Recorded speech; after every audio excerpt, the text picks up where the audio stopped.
오늘 오후 찬양 예배에 나오신 여러분들을 주의 이름으로 환영하고 축복합니다. 우리 앞뒤 좌우분도 이렇게 고백했으면 좋겠습니다. 예수님 때문에 너무 행복합니다.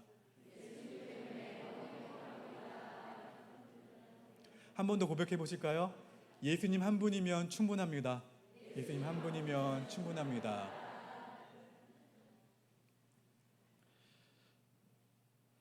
식사 맛있게 하셨나요? 네, 저도 맛있게 먹었습니다. 여러분, 복음의 핵심은 누구십니까? 그런데 그러한 예수님의 생애를 증언하기 위해서 왜 하나의 복음으로 단순하게 설명하지 않으시고 왜 4명의 각각 다른 저자를 통해서 증거하셨을까요? 우선 사복음서를 얘기한 겁니다.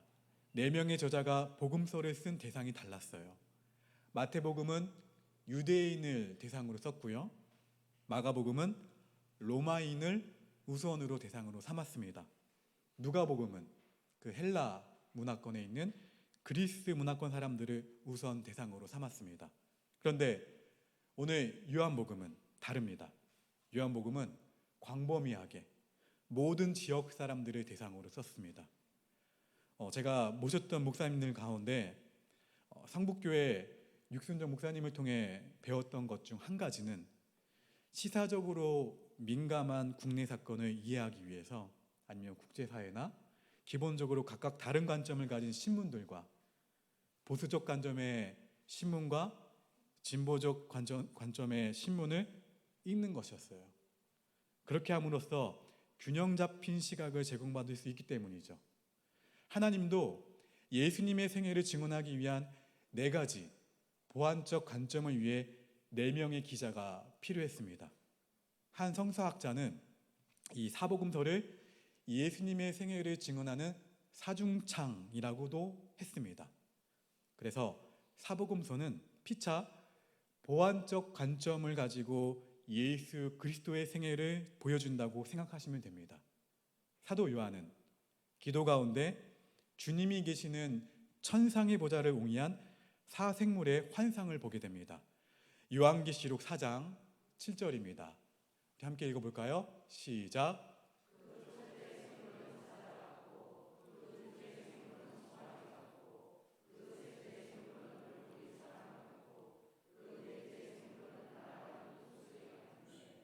자, 오래전 교부인 성 어거스틴은 이 4생물이 바로 사복음서의 기자가 증언한 예수님의 4가지 특성과 관계가 있다, 일치한다 말합니다.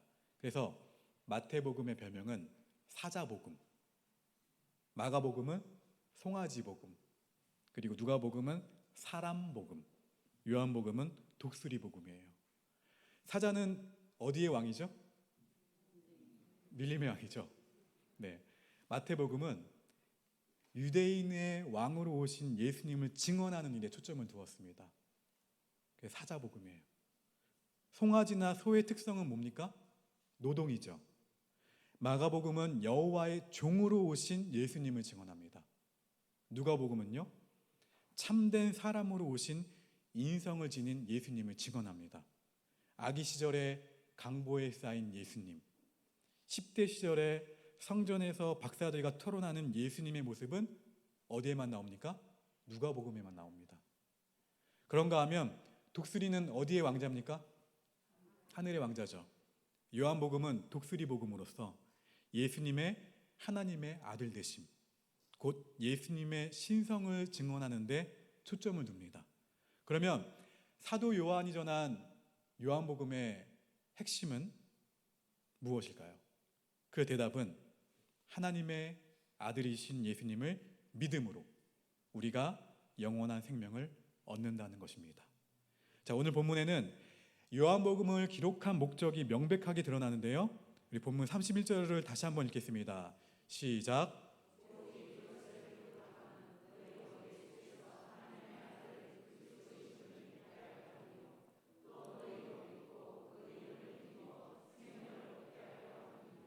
아멘. 예수님의 하나님의 아들 되심을 믿고 생명을 얻는 것, 이것이 바로 요한이 증거한 요한복음의 본질이에요. 복음의 한 가지 질문이 있습니다. 예수님께서 하나님의 아들이신 것을 어떻게 알 수 있습니까?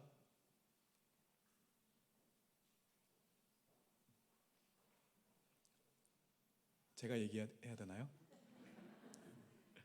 요한은 그 증거로 요한복음서에서 기록된 표적들을 열거합니다. 자, 본문 30절입니다. 예수께서 제자들 앞에서 이 책에 기록되지 아니한 다른 표적도 많이 행하셨으나. 요한복음에 기록된 기적 말고도 예수님께서는 많은 기적들을 행하셨습니다. 그러나 본문 31절에 오직 이것을 기록함은 이라고 하시면서 요한복음에는 모두 몇 가지요? 7가지. 7가지 기적들만 기록했습니다. 이 7가지 선택된 기적들은 모두 예수님의 하나님의 아들 되심을 증언하는 독특한 목적을 지닌 표적들이에요. 사인은 그 자체가 아닌 다른 무엇을 가리키는데요. 예를 들어 고속도로에 가면 서울이라는 사인이 나오죠. 우리 올라갈 때 그 표지판은 서울이 아니라 서울을 가는 방향을 보여줍니다. 그래서 우리는 요한복음의 7가지 표적이 가리키는 예수님의 하나님의 아들 되심, 곧 신성의 증거를 오늘 짧지만 오늘 오후 찬양 예배를 통해서 살펴보고자 합니다. 첫 번째는 찾아보세요. 성경책을 갖고 계시면 요한복음 2장으로 가보십시오. 요한복음 2장 1절부터 11절입니다. 무엇이 나오나요? 가나의 혼인잔치의 기적이 나옵니다. 자, 이 기적은 잘 아시는 대로 물을 무엇으로 변화시킨 사건이에요? 바로 질적인 변화를 나타내는 기적이에요. 예수님만이 인생의 이러한 질적 변화를 가져주신다는 사인이에요. 우리가 예수님을 믿는 순간 일어난 최대 변화는 바울은 이렇게 증거합니다. 고린도후서 5장 17절입니다. 우리 화면을 보고 함께 읽겠습니다. 시작. 그런즉 누구든지 그리스도 안에 있으면 새로운 피조물이라. 이전 것은 지나갔으니 보라 새 것이 되었도다. 아멘. 이 새로운이라는 말은 헬라어로 질적인 새로움을 나타냅니다. 질적인 새로움. 예수님을 그리스도 곧 구주로 만나는 순간 바로 우리에게서 일어난 질적 새로움의 변화의 증언이에요. 가나의 혼인잔치 사건 이후에 사도 요한은 이렇게 또 기록합니다. 요한복음 2장 11절입니다. 함께 읽습니다. 시작. 예수께서 이 첫 표적을 갈릴리 가나에서 행하여 그의 영광을 나타내심에 제자들이 그를 믿으니라. 아멘. 예수님께서 질적 변화의 주인이심을 보여주는 표적이었어요. 자, 두 번째 기적은 요한복음 4장으로 넘어가 보실까요? 요한복음 4장 46절부터 54절입니다. 요한복음 4장 46절부터 54절. 그 가운데 54절을 읽어볼까요? 시작. 이것은 예수께서 유대에서 갈릴리로 오신 후에 행하신 두 번째 표적이니라. 아멘. 갈릴리 가나에 계신 예수님께 누가 옵니까? 왕의 신하가 달려옵니다. 뭐라고 이야기합니까? 아들이 죽어가고 있으니 고쳐달라고 호소합니다. 그의 아들은 어디에 있습니까? 가버나움. 예수님이 있는 장소에서 가나에서 어느 정도 거리냐면 걸어서 하루 반나절 이상 거리. 아마 예수님께서 아픈 아들이 있는 곳으로 오셔서 고쳐주실 것을 기대했을 거예요. 그런데 예수님은 요한복음 4장 50절을 보실까요? 뭐라고 말씀하십니까? 가라, 내 아들이 살아있다. 말씀만 하십니다. 왕의 신하가 집이 있는 곳으로 가다가 길에서 하인들을 만나 예수님께서 선언하신 그 순간 기적이 일어났다는 소식을 듣게 됩니다. 여러분, 예수님은 누구십니까? 여러분에게 누구세요? 하나님. 이 둘째 표적은 예수님이 공간과 거리를 초월하여 일하시는 분임을 나타내고 있습니다. 세 번째 기적은 요한복음 5장으로 가보실까요? 요한복음 5장 1절부터 9절입니다. 누가 나옵니까? 베데스다 연못에서 38년 된 병자를 고치시는 기적. 자, 여러분 38년 짧습니까? 깁니까? 38년은 이스라엘 백성이 광야를 헤맨 기간을 연상시키는 절망적 시간입니다. 절망적 시간. 요한복음 5장 6절을 보십시오. 같이 읽어볼까요? 시작. 예수님께서도 이 병이 오래된 줄 아시고 뭐라고 말씀하세요? 내가 낫고자 하느냐. 이어서 8절 보시면요,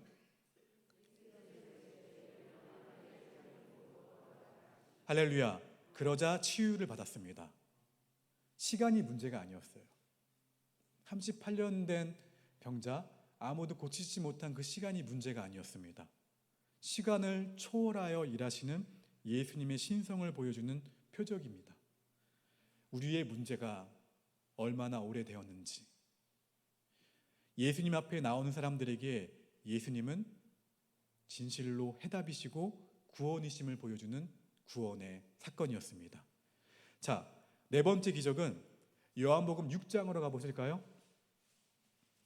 1절부터 15절입니다. 요한복음 6장 1절부터 15절. 누가 나옵니까? 5,000명을 먹이신 기적. 아시죠? 성경에 기록된 사람들은 남자만입니다. 그러면 남자만 왔을까요? 남신도들만 왔을까요? 아니요. 여자들까지 합하면, 또 아이들까지 합하면 적어도 1만 5천 명은 좋게 넘었을 겁니다. 그들을 보리떡 5개와 물고기 2마리로 먹이신 기적이죠. 예수님에게는 얼마나 많은 양이 있는가와 같은 필요의 문제가 아니었어요. 우리가 직면한 문제가 얼마나 많냐, 우리가 직면한 문제가 얼마나 크냐, 예수님에게는 문제가 되지 않습니다. 할렐루야. 문제를 예수님에게 가지고 나와 아뢰고 예수님을 참으로 신뢰하느냐 하는 것이 진짜 문제예요. 여러분, 문제가 있습니까? 가지고 누구에게로 나가라고요? 예수님께로. 특별히 사순절 특세가 여러분의 문제를 가지고 이 자리로 나오는 시간이 되기를 축원합니다. 그래서 예수님을 신뢰하는 게 가장 문제예요. 문제의 양이 아니라, 문제가 아니라 문제의 해답이신 분을 알고 있느냐라는 것이죠. 인생의 문제의 양을 초월하셔서 일하시는 기적의 예수님의 신성을 만나게 하는 표적이 이 표적이었습니다. 자, 5번째 기적은 요한복음 6장이 아니죠. 자, 제자들이 갈릴리 바다에서 배를 타고 가다가 뭘 만나죠? 사투를 거듭하면서 절망에 빠지는 그 순간에 누가 나타나십니까? 또 예수님을 배에 영접하자 바람과 파도는 먹고 배는 목적지에 안착합니다. 제자들은 그날 예수님이 파도와 바람을 다스리는 자연의 주인이심을 알았습니다. 자연 환경을 초월해서 일하시는 예수님의 신성의 표적이었어요. 예수님이 바로 파도와 바람을 만드신 분임을 알게 된 제자들은 그 자리에서 엎드려 예수님에게 경배를 드리면서 마태복음 14장 33절에서 이렇게 고백합니다. 같이 고백해 볼까요? 시작. 당신은 하나님의 아들입니다. 그들은 그날 예수님을 누구로 만난 거예요? 하나님으로 만난 거예요. 자, 6번째 기적은 9장으로 가보실까요?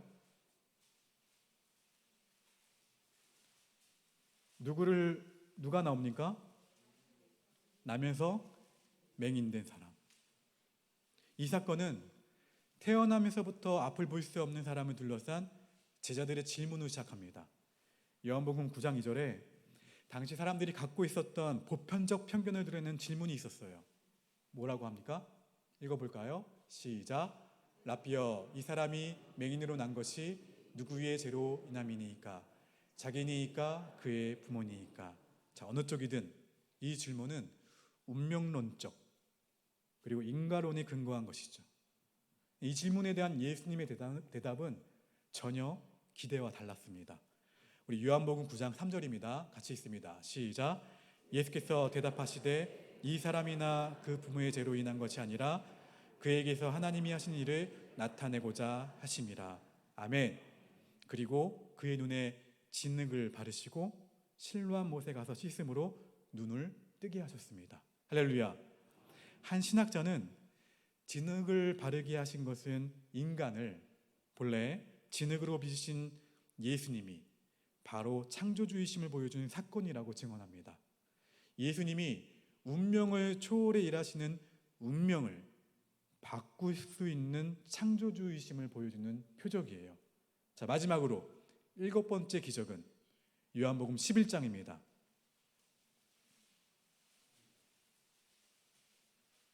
누가 나옵니까? 그냥 나사로가 아닌데요? 맞아요. 죽은 나사로를 어떻게 하신 거예요? 죽음은 인간 누구나 삶의 여정에서 피할 수 없는 절망이에요. 예수님이 이 땅에 계실 때 사랑했던 제자였던 나사로가 병을 얻어 죽게 되었습니다. 그래서 요한복음 11장 3절에 보면 사랑하시는 자가 병들었나이다 기록이 있습니다.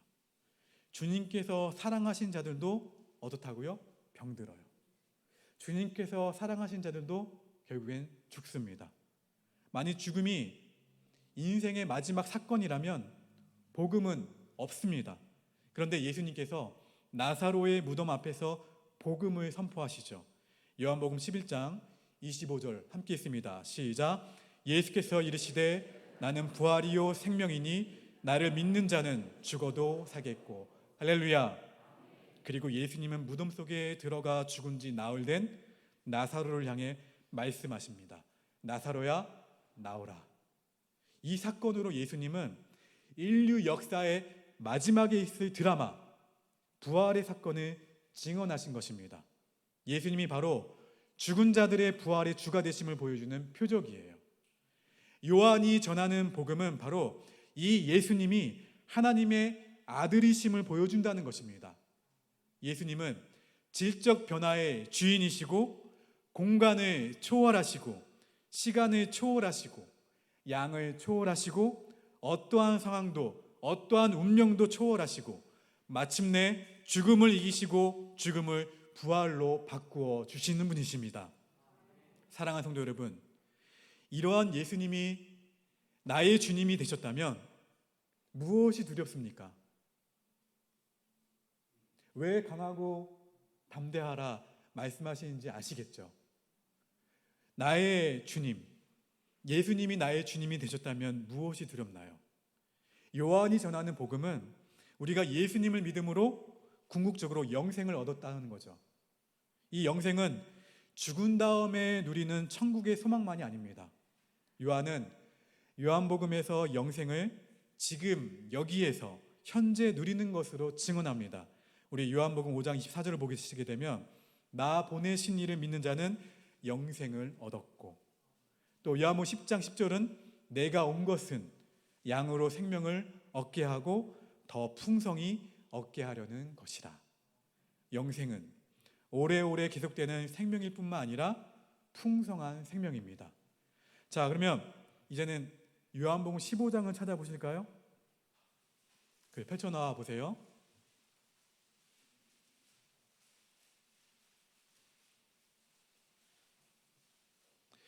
제 손이 포도나무입니다. 포도나무라고 생각해 보시면 돼요. 포도나무에 우리 성도들이, 우복교회 성도들이 포도나무이신 예수님에게 어떻게 해야 돼요? 꽉 붙어 있어야 돼요. 이것을 누리는 삶이야말로 영생의 삶의 본질이에요. 하나님께 붙어 있는 삶, 기도의 풍성한 응답의 삶, 무엇이든지 구하든지 원하는 대로 구할 때 그리하면 이루리라. 이의 삶, 그리고 사랑과 기쁨으로 충만한 삶이 영생의 본질이에요. 누구에게 붙어 있을 때? 예수님에게 붙어 있을 때. 요한복음 15장 11절입니다. 같이 읽어볼까요? 시작. 내가 이것을 너희에게 이름은 내 기쁨이 너희 안에 있어 너희 기쁨을 충만하게 하려 함이니라. 아멘. 사도 요한은 드디어 요한복음에서 이 영생의 본질, 복음의 핵심에 대한 결론을 제시합니다. 자, 요한복음 17장 3절입니다. 시작. 영생은 곧 유일하신 참 하나님과 그가 보내신 자 예수 그리스도를 아는 것이니이다. 아멘. 예수 그리스도를 알고 예수님을 믿고 누리는 충만한 기쁨, 이것이 바로 복음적 삶의 본질이에요. 이 복음을 다시 말하면 따라합시다. 예수님이 내게 모든 것입니다. 다시 한번 고백해 볼까요? 예수님 한 분이면 충분합니다. 할렐루야. 제가 왜 이 고백을 하게 하는지 아시겠죠? 그런데 세상은 여러분에게 묻습니다. 뭐라고 물을까요? 그래? 예수님이면 다냐? 뭐라고 대답하실 거예요? 예수면 다냐? 다다. 더 하셔야죠. 예수님 한 분이면 충분하다. 아시겠습니까? 왜요? 예수님이 부활이고 예수님이 길이고 예수님이 진리이시고 예수님이 생명이시고 예수님이 구원이시고 예수님이 소망이시며 예수님이 기쁨이시고 이 외에 더 무엇이 필요할까요? 그 예수님을 영원토록 알아가는 기쁨, 이것이 영생입니다. 이것이 바로 요한이 전한 복음의 본질이에요. 우리 이렇게 고백해 볼까요? 예수님 한 분이면 충분합니다. 다시요. 그래서 예수님 때문에 행복합니다. 할렐루야. 이어져야 돼요. 예수님 한 분이면 충분합니다. 그래서 예수님 때문에 행복합니다. 저는 오늘 뿐만 아니라 돌아오는 수요일도, 아니 내일 특세에도 제가 원래 이렇게 안 하는데 계속 하게 되네요. 자, 그래서 예수님 한 분이면 충분합니다. 그래서 예수님 때문에 행복합니다. 이 고백이 저와 여러분의 평생의 고백이 되기를 바랍니다. 그래서 복음의 본질을 충만히 누리시면서 주님이 주시는 기쁨과 위로와 안식을 얻을 수 있는 우리가 모두가 될 수 있기를 바랍니다. 오늘 말씀을 기억하시면서 오직 예수뿐이네 찬양하시겠습니다.